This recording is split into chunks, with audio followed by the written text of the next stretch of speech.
Hello दोस्तों, welcome to the first episode of let's talk reality with Nishtha Parashar and I am निष्ठा पारेशर। तो let's talk reality ये है क्या, इसमें क्या होने वाला है, बहुत सारे क्वेश्चंस होंगे। तो ये एक बेसिकली एक पॉडकास्ट है जिसमें ग्राउंड रियलिटी की बातें होंगी। अपन जैसे लोग आएंगे जो ग्राउंड लेवल से उठकर आए होंगे, उनकी अपनी success stories, love stories, failures, everything इस बात में बात होगी। और एक स्पेशल चीज, it will be raw, one shot and बस। अपन जैसे लोग ही बात करेंगे, जैसे नो फिल्टर्स, नथिंग। ऐसा समझो कि सामने कैमरा ही नहीं है, हम आपस में बैठ के बात कर रहे हैं। तो ये इसका किक एस पॉइंट है। पर आज की वीडियो थोड़ा सा हाई नोट पर शुरू होने वाली है, क्योंकि जिस टॉपिक के बारे में मैं बात करने जा रही हूँ वो बहुत ही इम्पॉर्टेंट टॉपिक है और उसे उठाना बहुत ज़रूरी है। और इस वीडियो को एंड तक देखना, क्योंकि एंड में एक सरप्राइज है आप लोगों के लिए, आपको बहुत पसंद आने वाला है। तो वीडियो को एंड तक देखना ज़रूर। तो दोस्तों शुरू करते हैं आज का टॉपिक। आज का टॉपिक है हमारे फ्रीडम फाइटर्स के बारे में। अब ये सुनकर ये मत सोचना कि यार 26 जनवरी या 15 अगस्त है, नहीं, ऐसा कुछ नहीं है। क्योंकि होता क्या है ना कि जब हम किसी भी फ्रीडम फाइटर्स, आर्मी, देश की बात करते हैं तो बात आती है कि यार 26 जनवरी तो नहीं है, क्योंकि ऐसा माहौल सिर्फ इन 2 दिनों में दिखता है। आपने कभी देखा, आप स्कूल में, कॉलेजेस में होंगे या फिर अपने ऑफिस में होंगे, तो इन दिनों को एज अ छुट्टी का दिन माना जाता है। और अगर आप स्कूल या कॉलेजेस में होंगे तो आप रिलेट कर पाएंगे कि जब 15 अगस्त या 26 जनवरी होती है तो एक दिन पहले हमारे कॉलेज या स्कूल में क्या होता है कि झंडा फहराने की प्रथा और ये सारी चीज़ें होती हैं। लोग आते हैं स्टेज पर, नेशनल एंथम गाते हैं, बोलते हैं।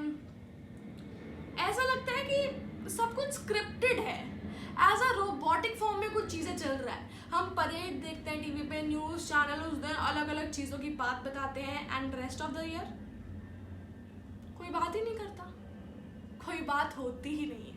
जैसे अगर आप स्कूल में होंगे या कॉलेजेस में देखा होगा कि पहले एक एंकर आएगा, वो बोलेगा कि आज आप सभी का स्वागत है सब चीज़ों में, और फिर लगता है कि यार हर बार भी तो यही होता है। जो चीज़ें दिल से निकलनी चाहिए वो एक पेपर से निकलती हैं। सही बोल रही हूँ गलत? फिर तेरी मिट्टी गाना बजता है, बैक टू नॉर्मल। लोग ऐसे लेते हैं कि चलो क्लासेस नहीं देखनी पड़ेगी यार, होता है नहीं होता। तो आज इस टॉपिक पर बात करना बहुत इंपॉर्टेंट है। हम ये नहीं कहेंगे कि इसकी गलती है, उसकी गलती है, हम बात करेंगे कि आज की रियलिटी क्या है, फिर से ग्राउंड रियलिटी क्या है। क्योंकि ये शो है let's talk reality with Nishtha पारेशर, जहाँ पे सारी बातें ग्राउंड रियलिटी की होंगी कि ये असल में हो क्या रहा है। तो दोस्तों जब मैं बोलती हूँ कि फ्रीडम फाइटर्स, तो आपके मन में क्या आता है? आए होंगे कुछ नाम, चेहरे गए होंगे ऐसे माइंड से जुप जुप गए होंगे ना। भगत सिंह जी, सुखदेव जी, राजगुरु जी, ऐसे ऐसे नाम आते हैं ना। आते नहीं आते? आते हैं। पर कुछ ऐसे हीरोज हैं, कुछ जो कहीं डिस्गाइज में रह गए हैं, जिन्होंने आज़ादी में बहुत इंपॉर्टेंट रोल तो प्ले करा है, पर उनका नाम ना ही तो हमें पता है और ना ही उनकी स्टोरी। तो हम आज इस पर बात करने वाले हैं।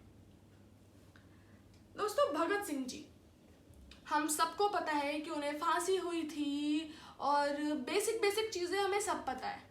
पर आज मैं आपको कुछ ऐसी कहानियां सुनाऊंगी जो उनसे रिलेटेड है, उनसे, उनकी लाइफ से रिलेटेड है, और जो हम सबको पता होनी चाहिए। भगत सिंह जी पर्सनली मेरे इंस्पिरेशन है, to be very honest. I admire his ideology, everything about him. I admire him. क्यों? उसका पीछे भी एक रीज़न है। कुछ भी होता है ना कि हमें कोई चीज़ पसंद आती है या फिर हम कोई काम करते हैं तो रीज़न होता है, इसके पीछे भी एक रीज़न है। तो मैं छोटी छोटी 3 स्टोरीज आपको सुनाने वाली हूँ आज। बैठे रहिए, कहीं जाइए मत, बाकी सारी चीज़ें आपने देख ली हैं, आज ग्राउंड रियलिटी की बातें सुनकर जाइएगा। उनके कोट से शुरुआत करते हैं। उन्होंने एक कोट कोट लिखा था, उन्होंने एक बात कही थी जो कोट के नाम से बहुत फेमस है, सुनिएगा। लिख रहा हूं मैं अंजाम जिसका कल आगाज आएगा, मेरे लहू का हर एक कतरा इनकलाब लाएगा। वादा है मेरा मेरे जाने के बाद वतन पे मरने वालों का सैलाब आएगा। क्या बात लिखी है, क्या बात कही है।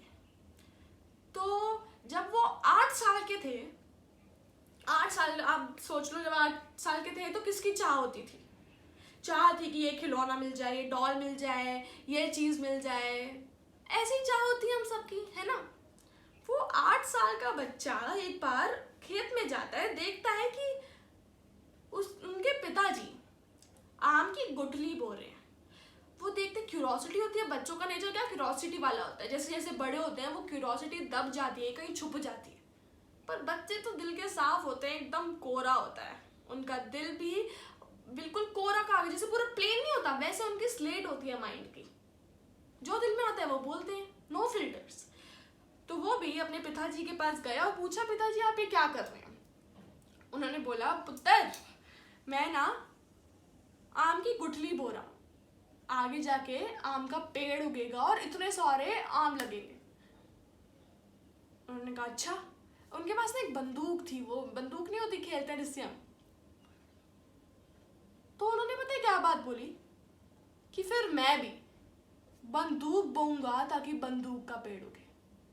उस बच्चे को क्या पता कि ये किससे क्या उगता है, पर इसके पीछे एक रीजन है। क्या रीजन है वो? उसने देख तब से ही उनके मन में आजादी की लौ उग रही थी, आजादी की लौ पनप रही थी कि हमें आजादी चाहिए। कौन है ये अंग्रेज, क्यों रूल कर रहे हैं हम पर? तो उनके माइंड में भी वही चीज आई। होता है ना कि थॉट्स जो हम सोचते हैं वैसे हम बन जाते हैं। तो वो ये ही सोच रहे थे कि आजादी मिले और वैसे ही वो बन गए। 8 साल के बच्चे को क्या पता होता है बंदूक, वेपन्स, इन सब के बारे में? देखा दोस्तों आपने, एक और किस्सा हुआ था। वो ना एक एथिस्ट है जो भगवान को नहीं मानते थे वो,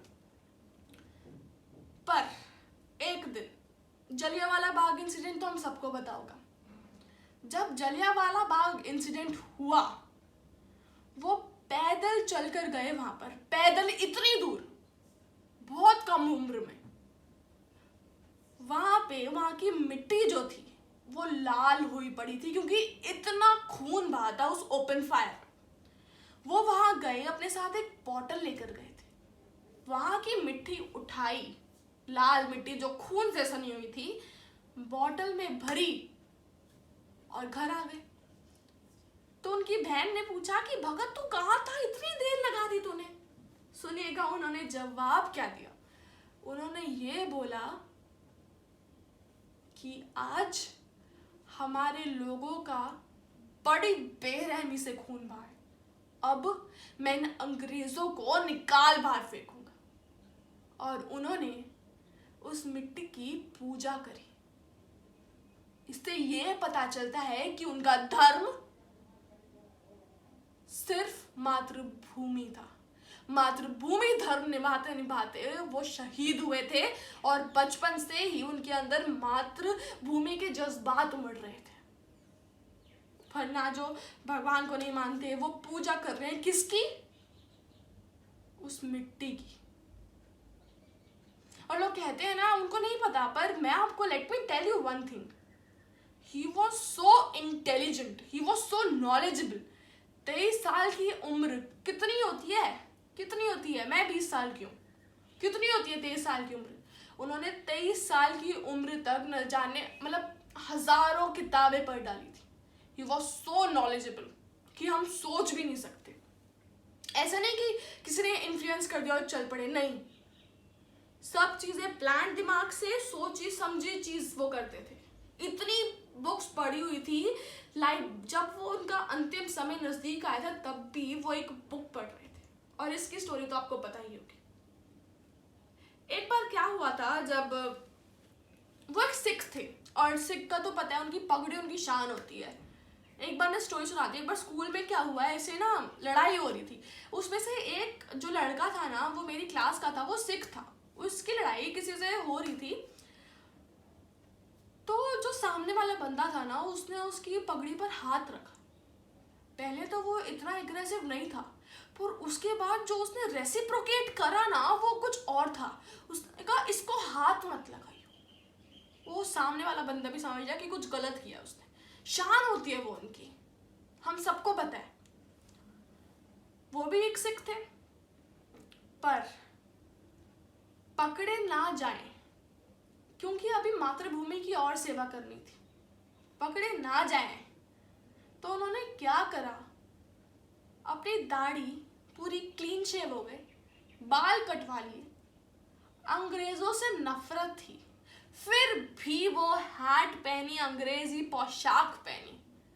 बाल कटवाने से पहले एक झलक भी नहीं सोचा, एक मिनट भी नहीं सोचा। क्यों? क्योंकि देश की और सेवा करनी थी। अभी चढ़ गए ट्रेन में, अंग्रेज बेवकूफ बनी गए, क्योंकि उनके सामने वो शख्स था जो अपनी मातृभूमि के लिए लड़ रहा था। उन्होंने निभाया मातृधर्म निभाया। और ऐसी चीजें, दुख इस बात का नहीं है कि क्या हो रहा है, क्या होना चाहिए, नहीं, दुख इस बात का है कि ऐसे लोगों की तस्वीरें हमारे दिमाग और दिल से मिटती जा रही हैं, जो कि बहुत ही शर्म की बात है, बहुत ही शर्म की बात है। अब मैं कुछ नाम लेती हूँ, सोचिएगा कि आपने उनके नाम सुने हैं या नहीं। तारा रानी श्रीवास्तव, एक ऐसी वीरांगना जिनका कंट्रीब्यूशन बहुत ही रिमार्केबल है, but we hardly know about these gems. Tara Rani Shrivastava एक जुलूस को लीड कर रही थी। जब वो जुलूस को लीड कर रही थी, सिवान पुलिस स्टेशन के सामने प्रोटेस्ट होने जा रहा था। उनके साथ उनके हस्बैंड भी थे, बहुत सारे लोग थे उस जुलूस में। हुआ क्या, उनके हस्बैंड को ना गोली लग गई, वो गिर गए। उन्हें पता था कि अगर वो ज्यादा देर तक नहीं आई तो वो बच नहीं पाएंगे। उनकी फटाफट पट्टी करी, हाथ में झंडा लिया और आगे बढ़ दी, नहीं रुकी हुआ। उस समय पर एक हस्बैंड वाइफ का रिलेशन कैसा होता था ना, अभी की बात नहीं करते, तब कि हम पति धर्म निभाना, और वो पर उन्होंने निभाया क्या, मातृभूमि धर्म। वो आगे चली गई। जब लौट कर आई तो उनके हस्बैंड की डेथ हो चुकी थी। फिर भी जब तक आजादी नहीं मिली, उन्होंने वो संघर्ष नहीं छोड़ा। कितनी सोचने वाली बात है, जिस पड़ाव पर, जिस पाथ पर उनके हस्बैंड की डेथ हुई, उसी पाथ पर उन्होंने ना जाने कितने और साल काम करा, जब तक आजादी नहीं मिल गई। क्या आप सोच पा रहे हैं ये चीजें, फील कर पा रहे हैं? रिमार्केबल ना। Matangini Hazra, she was incredible. मैंने जब उनकी स्टोरी सुनी और स्टोरी पढ़ी, मेरे को खुद गूज़बम्स आ गए। क्या वीरांगना थी वो। हुआ क्या था, वो क्विट इंडिया मूवमेंट के बैनर के नीचे काम कर रही थी। बहुत सारे वर्कर्स थे जो काम कर रहे थे आजादी के लिए लड़ना। तो सबने वो करा कि जो भी गवर्नमेंट ऑफिसेज हैं, पुलिस स्टेशन है, हम उन्हें कैप्चर करेंगे। ठीक है, कैप्चर करेंगे। तो ऐसे वो निकला उनका पूरा जुलूस, पूरा सब लोग निकले। तो जब वो उस पुलिस स्टेशन के जहाँ पे उन्होंने कैप्चर करना था, तालुका पुलिस स्टेशन था आई गेस उसका नाम, वहां पर पहुंचे। इतनी भीड़ देखकर पुलिस वाला ने बोला भाई फायरिंग करनी पड़ेगी। वो आगे आई, बोला कि don't fire on the crowd, मतलब क्राउड पर गोलियां मत बरसाना। And I forgot to tell you, वो 74 ईयर्स की थी तब। उनकी वृद्धावस्था, उनकी निर्धनता, ये सब चीजें उन्हें देश की सेवा करने से नहीं रोक पाई। She was 73 years old and she was just very young when she lost her husband. She was very young. But then she devoted her life to the country. उन्होंने कहा कि क्राउड पर फायर मत करना। हाथ में झंडा था, सीने पे 3 गोलियां खाई, नारा लगाती रही, वंदे मातरम, वंदे मातरम। 3 गोली खाने के बाद भी वो नारा नहीं रुका। सामने पुलिस वाले भी दंग रह गए ये देखकर। थोड़ी देर बाद उनका शरीर लहूलुहान हो गया, वो गिर गई, पर शहीद होने से पहले भी वो झंडा उजाला, झंडे को गिरने नहीं दिया। मरते मरते भी उस झंडे को गिरने नहीं दिया। जाते जाते भी आजादी की लौ बरकरार रख गई। क्या आप जानते हैं इन लोगों के बारे में? हम नहीं जानते। ये बहुत शर्म की बात है, शर्म की बात है।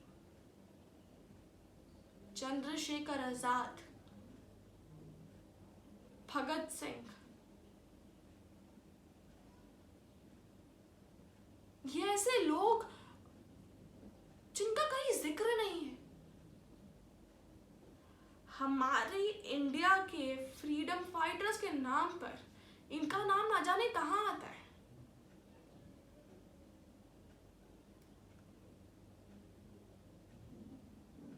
बहुत कष्ट सहे हैं इन लोगों ने, तब जाके हमें यहाँ पे आजादी मिली है। Netaji Subhash Chandra Bose, what a man he was, what a leader he was। एक स्टोरी सुनाती हूं मैं आपको सुभाष चंद्र बोस जी की। जब वर्ल्ड वॉर 2 हुआ तो उन्हें दिख रहा था कि हमें अभी ही ब्रिटिश आर्मी पर हमला करना पड़ेगा, बहुत अच्छा मौका है आजादी का। उस समय में जब हम लोग गुलाम थे, उन्होंने सोचा कि जापान, जर्मनी, रशिया, इनसे बात करते हैं, इनसे हेल्प मांगते हैं, इनसे हेल्प मांगते हैं। आजाद हिंद फौज खड़ी करी। जितनी इंडियन आर्मी होती है ना, वैसी थी आजाद हिंद फौज। और सबसे बड़ी वॉलंटियर सेना, वॉलंटियर मतलब लोग खुद पार्टिसिपेट कर रहे थे, वॉलंटियर सेना थी उनकी। जापान को उन्होंने अपने साइड करा था, ठीक है। तो उन्होंने एक फौज खड़ी करी, वॉलंटियर सेना खड़ी करी, ठीक है। और उस समय में उन्होंने पहली बार Rani Lakshmibai regiment, first women regiment create करी। और वहां पे उस समय में वुमेन्स खुद पार्टिसिपेट कर रही थी कि उन्हें लड़ना है। उनकी ट्रेनिंग हुई, सब चीज, उन्हें सशक्त बनाया गया लड़ने के लिए उस समय में। और वो नॉर्थ ईस्ट के रास्ते से इंडिया में घुसकर अटैक करने वाले थे ब्रिटिश उसमें। और इतनी बड़ी सेना इंडोनेशिया में भी आजाद हिंद फौज के आर्मी थी। इंडिया में हर पूरे हिंदुस्तान में फैले हुए थे उनके लोग, जो डिस्गाइज में रहकर काम कर रहे। तो वो नॉर्थ ईस्ट के रास्ते से अंदर आने वाले थे। और नॉर्थ ईस्ट का रास्ता, mind you, let me tell you, वहां का रास्ता अभी की जैसे नॉर्थ ईस्ट नहीं था। इट वॉज जंगल। वहां पे कभी भी रेन होती थी, भयंकर बारिश। और ब्रिटिशर्स वहां पर ज्यादा ध्यान इसलिए नहीं देते थे, बर्मा के रास्ते से वैसे आने वाले थे वो वहां से, क्योंकि वो ऐसा जगह थी वो कि वहां पे ना तो कोई ह्यूमन रिसोर्स थी, ना ही कोई पहुंच पाता वहां तक, कि ना कोई ह्यूमन रिसोर्स, कैसे कोई सरवाइव कैसे करता वहां पर उन्होंने रास्ता वो चुना कि वहां से आएंगे। वर्ल्ड वॉर 2 चल ही रहा था, जापान से एसोसिएट किया था, क्योंकि इतने सारे लोग की खाने की व्यवस्था और एम्यूनेशंस वगैरह आए। जो अमेरिका था वो तो दूर बैठा हुआ था, वो सिर्फ अपनी हथियार बेचता था, ठीक है। तो वो उस रास्ते से आने वाले थे, वो पहुंच भी गए थे, बस इंडियन बॉर्डर पर पहुंच ही गए थे कि जापान ने पर्ल हार्बर, यूएस का बहुत ही ट्रेडिंग का बहुत ही माने जाने वाली जगह जहां से ट्रेड होती थी, वहां पे अटैक कर दिया। तभी अटैक कर दिया। अब इतना बड़ा अटैक अमेरिका में, तो अमेरिका चुप बैठता? नहीं बैठता। अमेरिका ने वापस जापान पे अटैक किया, और ये तो हिस्ट्री जानती है यार, हिरोशिमा नागासाकी।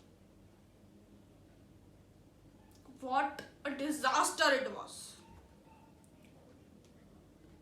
उन्होंने वापस अटैक करा, तो जापान ने क्या किया, जो भी रिसोर्सेज वो प्रोवाइड करते उन्हें वापस लेनी पड़ी, क्योंकि अब अपने शहर का देखिए इतना बड़ा नुकसान है, और किसी को सप्लाई करें, तो उन्होंने वो वापस ले ली। पहले जापान सपोर्ट कर रहा था, जापान से सपोर्ट आ रही थी, क्योंकि जापान भी वहीं पे पास में था, वो नॉर्थ ईस्ट से घुसने वाले थे, जापान खाने वाली चीजें प्रोवाइड कर रहा था, ठीक है, क्योंकि जापान भी ब्रिटिशर्स के अगेंस्ट लड़ना था जापान को, और हिंदुस्तान को आज़ादी चाहिए थी, पर उन्होंने वो सपोर्ट खींच लिया।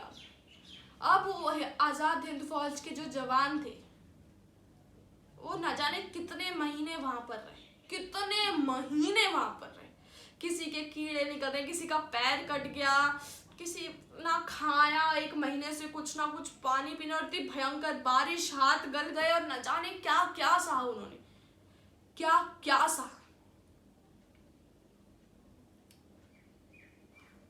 उसके बाद आजाद हिंद फौज टूट गई, पर उससे पहले भी ब्रिटिशर्स को अपनी जब जानकारी मिली ना कि आजाद हिंद फौज इंडिया में घुसने वाली है, तब ब्रिटिशर्स को, वो लड़ तो रहा था वो वर्ल्ड वॉर 2, अपनी आधी सेना यहाँ पर भी भेजनी पड़ी, क्योंकि इतने लोग थे। जो लेयर थी ना, ग्राउंड लेयर थी जो ब्रिटिशर्स की, वो हिल गई थी, ब्रिटिशर्स डगमगा गए थे भयंकर तरीके से, क्योंकि था कौन सामने? Netaji Subhash Chandra Bose. And mind you, he was such a great speaker. जब ब्रिटिशर्स को जब अरेस्ट किया गया था ना, ब्रिटिशर्स आर्मी को जब उन्होंने अरेस्ट किया था जापान के लोगों ने, तो उसमें इंडियंस भी थे, और पर इंडियंस को जापान कुछ कह नहीं रहा था तब, क्योंकि वो उनको सपोर्ट कर रहा था, एमिनेशन वगैरह प्रोवाइड कर रहा था, ब्रिटिशर्स को मार रहा था। तो सुभाष चंद्र बोस जी जब वहाँ गए, तो उन्होंने बोला कि तुम्हारे पास 2 चॉइस है, वो जो इंडियंस थे, या तो इनकी गुलामी करते करते मर जाओ, सड़ जाओ यहीं पे, या दूसरा आजादी के लिए लड़ो। ही was such a great leader. कोई भी रिलीजन, कोई भी कम्युनिटी हो जाए, सब उनकी बात सुनते थे, हर कोई उनकी बात सुनता था उस समय में। और तब भी वो हारे नहीं थे, तब भी वो जब आजाद हिंद फौज टूटी, तब भी वो कोशिश कर रहे थे कि वो रशिया जाए मदद मांगने, कि रशिया उनकी हेल्प करे, क्योंकि उनके रिसोर्सेज थे वहां पे उस समय में। Can you believe this? उस समय में कि जब वो रशिया जा रहे थे, तब उनका प्लेन क्रैश हो गया ताइवान में। पर उसके बाद एक गुमनामी बाबा करके कोई फेमस हुए थे, जिनकी ना 90% अपीयरेंस उनसे मिलता था। कहते थे कि वो जिंदा हैं, उनके जैसा ही अपीयरेंस है, कहा जाता था ऐसे। पर what a leader he was. इतने कम समय में इतनी बड़ी फौज खड़ी करना, जहाँ लोग गुलाम थे वहां बाहर जाके मदद मांगना, लोग उनकी हेल्प करते थे, क्योंकि he was a prominent leader. इतने अच्छे स्पीकर, इतने अच्छे लीडर, क्या क्वालिटीज थी उनके अंदर। तो जब आजाद हिंद फौज टूटी ना, तब कोई डिस्गाइज में चला गया, कोई छुप गया, कोई कहीं चला गया, और पकड़े जाने लगे लोग। तो कुछ को काला पानी की सजा हुई, कुछ को टॉर्चर करा गया, बहुत ज़्यादा ज़बरदस्त टॉर्चर करा गया। ये अराउंड 140 मतलब बहुत लोग पकड़े गए थे, तो बहुत लोगों को टॉर्चर करा गया कि बताओ कहाँ है सुभाष चंद्र बोस, और ये वो सब बोला। डर गई थी ब्रिटिश आर्मी, भयंकर तरीके से डर गई थी। ऐसा लगता है ना कि हमारा इतिहास कितना बड़ा और कितना विशाल है। जो ब्रिटिशर आर्मी थी, उसमें 2000 ब्रिटिशर्स थे, बाकी सारे इंडियंस थे। जब ये सब हुआ ना, आजाद हिंद फौज वगैरह टूटी, सब कुछ हुआ, तो आर्मी के अंदर रिवोल्ट चालू हो गया। और जिसकी आर्मी के अंदर रिवोल्ट है तो वो सामने क्या टिक पाएंगे, भगलिए। पर अफसोस की बात तो ये है कि ऐसे लोगों के बारे में हम सिर्फ 2 ही दिन बात करते हैं, और वो भी बहुत मुश्किल से। हमें पता ही नहीं है ऐसे लोगों के बारे में कि क्या स्टोरीज हैं, और सब लोग ना अपनी तरफ से मैनिपुलेट करके चीजें बताते हैं। स्कूल में तो मुश्किल से ये सारी चीजें पढ़ाई जाती हैं, मुश्किल से। पर इंडिया इतना महान हिस्ट्री रही है इंडिया की, one of the greatest country, सोने की चिड़िया, उसके बारे में कोई बताता ही नहीं है। क्या इस पे क्वेश्चन नहीं उठना चाहिए कि हमें ये सब चीजें क्यों पढ़ाई जा रहे हैं? आप मेरे को एक बात बताइए कि अगर हम स्टार्टिंग से ही बच्चों का, जैसे मैंने बोला क्लीन स्लेट होती है, क्लीन माइंड होता है, अगर हम स्टार्टिंग से ही बच्चों को बताएं कि इंडियंस के फ्रीडम फाइटर्स ने क्या रोल निभाया, every one of them were so knowledgeable, India की हिस्ट्री क्या रही थी, इंडिया से कितने लोग घबरा के भाग गए थे, तो उनकी मेंटालिटी कैसी बनेगी? उनकी मेंटालिटी बनेगी एक वॉरियर मेंटालिटी। वो बचपन से लीडर्स बनेंगे। पर अभी क्या पढ़ाए जाते हैं उन्हें? उससे उनकी जॉब सीकर मेंटालिटी बनती है। वही लोग आगे जाके ब्यूरोक्रेट्स बनते हैं, और जब तक ब्यूरोक्रेट्स को ये नहीं पता था आईएएस का exam, civil service exam is one of the greatest and toughest exam, but in that exam what is the syllabus? There is nothing called these stories, these histories. No. Why? क्योंकि हमें starting से यही पढ़ाया जा रहा है और वही सिलेबस आगे जा रहा है। स्टार्टिंग से ये मेंटालिटी भर गई है कि इंडिया एक विचारों वाला देश है, पर ऐसा नहीं है। इंडिया में एक ऐसे लीडर्स उभरे हैं, इंडिया की स्टोरी इतनी मैग्निफिसेंट और इतनी हिस्टोरिकल है ना, जो दब गई है अब, जस्ट बिकॉज दिस एजुकेशन। अगर स्टार्टिंग से बच्चों को यह बताया जाए कि हिंदुस्तान है क्या, सब लोग एक हैं, तो उनकी मेंटालिटी वॉरियर बनेंगे। वो ऐसे ही वॉरियर्स की इस देश को सख्त जरूरत है। वही वॉरियर्स ब्यूरोक्रेट्स बनेंगे, वही वॉरियर्स पॉलिटिशियन बनेंगे, वही वॉरियर्स डिसीजन लेंगे। आधे से ज्यादा काम तभी सही हो जाएगा जब हमारा एजुकेशन सिस्टम सही होगा। Education is the key, but सही एजुकेशन कैन डू वंडर्स। आप बताइए, आपको क्या लगता है कि क्या हम भी जब स्कूल में थे तो क्या पढ़ाया जाता था हमें? फ्रेंच रेवोल्यूशन या रेवोल्यूशन, इंडियन रेवोल्यूशन किसने पढ़ाया? मुश्किल से 1-2 पैराग्राफ्स होते थे। क्यों? वाई? कोई रीजन तो होगा ना। इतने हिस्टोरिकल लोग, इतने हिस्टोरिकल चीजें, क्या क्या था हिंदुस्तान में, वो चीजें बताता ही नहीं है कोई, पढ़ाता ही नहीं है कोई। तभी तो हम लोगों को इन सब के बारे में नहीं पता। ये बहुत शर्म की बात है यार।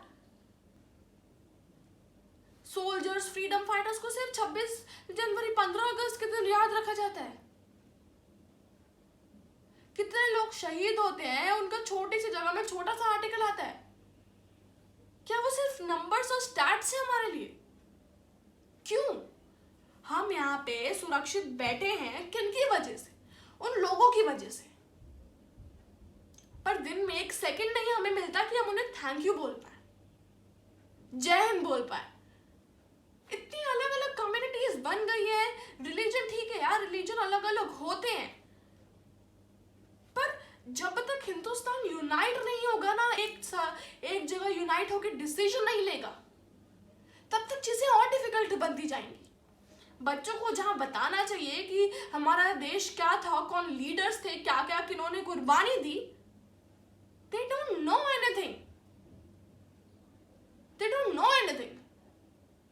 And it's a matter of concern, really, it's a matter of great concern. शर्म आनी चाहिए हमें कि हमें इन सब लोगों के बारे में नहीं पता, हमें इन सब लोगों की बातें नहीं पता। शर्म आनी चाहिए। अब समय आ गया है ये मुद्दा उठाने का। इन मुद्दों पर बात करने का कि क्यों है हमारा एजुकेशन सिस्टम ऐसा, क्यों नहीं चेंज हो सकता, क्यों नहीं हो सकता, क्यों हम अपने बच्चों को एक जॉब सीकर वाली मेंटालिटी बनाए, क्यों ना उन्हें एक वॉरियर बनाया जाए। अब देश में इतने सारे लीडर्स होंगे तो देश कैसे नहीं आगे बढ़ेगा, बताओ मेरे को जरा, कैसे नहीं आगे बढ़ेगा।